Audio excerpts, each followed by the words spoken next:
Today, I'll be demonstrating different ways you can use tissue paper to help create your 3D home sculptures. Tissue paper is a great tool not only for decorating your structure, but for building it too. To begin, I'll show you how you can build off your cardboard base using paper mache. Paper mache is the process of wetting paper with a water and glue mixture to adhere it to a form. To begin, you'll need to make sure you have a structure for the paper to stick to. I've made a cross section out of cardboard over the area I'd like to build on with paper mache. Next, you'll want to pour a small amount of white glue all into a cup. Add about the same amount of water to the cup and stir until it's fully combined. It should be about a 1-to-1 ratio. The consistency should still be sticky but watered down. Now that you have your mixture, it's time to prepare your paper. Tear your tissue paper into thin strips. Make sure they're long enough to span the space between your base structure. These don't have to be perfect, but they should span all the way across where you need them to. Next, take a paintbrush and apply a thin coat of your paste to the strips. Be sure to be very gentle because tissue paper is very thin and will rip. When the strips are fully coated, gently lay them across your structure. Try to make sure that they are taut all the way across to prevent any unwanted wrinkles. To strengthen the structure, you'll want to keep applying your strips until you have at least 3 layers. This will give it the best structural integrity. Once your strips have dried, they'll have hardened into a solid structure that you can continue building on. Another benefit of using paper mache with your tissue paper is its transparency. By applying your paper in thinner layers, you can add elements of transparency and even light into your sculpture. Simply repeat the same steps as before, but try holding off on adding so many layers, depending on how see-through you want your paper to be. Here I only used 1 layer, and that allowed me to add a light effect to my sculpture.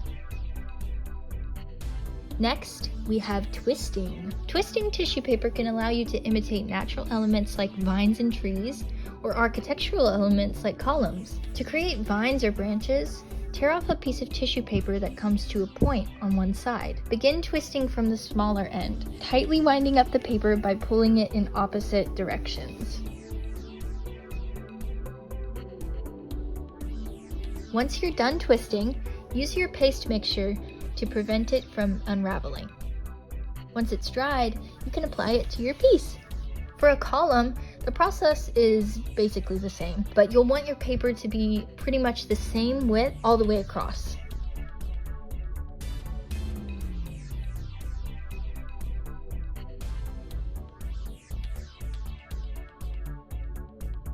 For thicker columns, or if you want to play with layering colors, tear off multiple pieces of paper, line them up, and twist.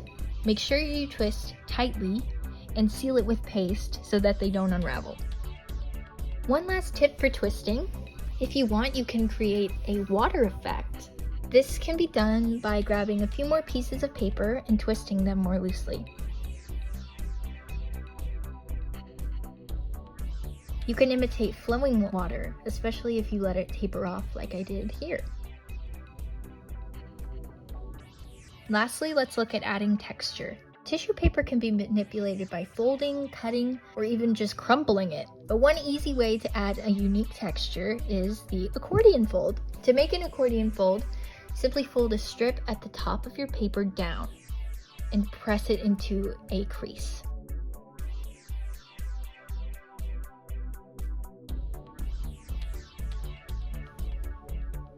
Then fold it the opposite way.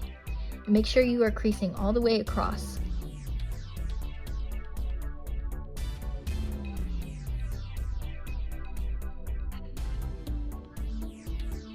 You'll want to keep alternating these folds back and forth, and you'll want to make sure that they're each the same size.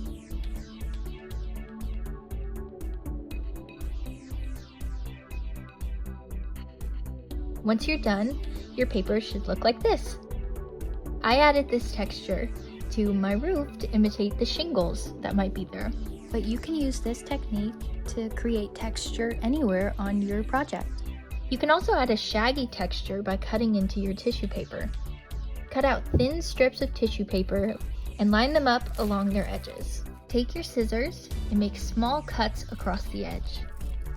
These don't have to be perfect, but you should try to keep them around the same size, or at least they should be cut into about the same amount. This will create a fringe. You can also use this method to make flowers. Take 2 thin strips of paper and line them up. This time you'll cut your fringe so that there's a small strip at the bottom, but your cuts should be about the same amount into the paper all the way across. Then apply your paste to that uncut strip.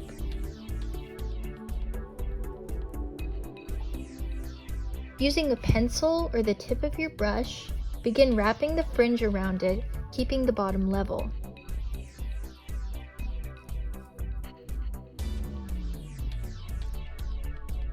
Slowly, your flower will take form. Once it's fully wrapped, gently pull it off the base, pinch the bottom, and you have a flower. Hopefully these tips gave you some ideas of how you can use tissue paper in your sculpture, but there are many other ways that you can manipulate tissue paper. So get creative. I'm excited to see what you make.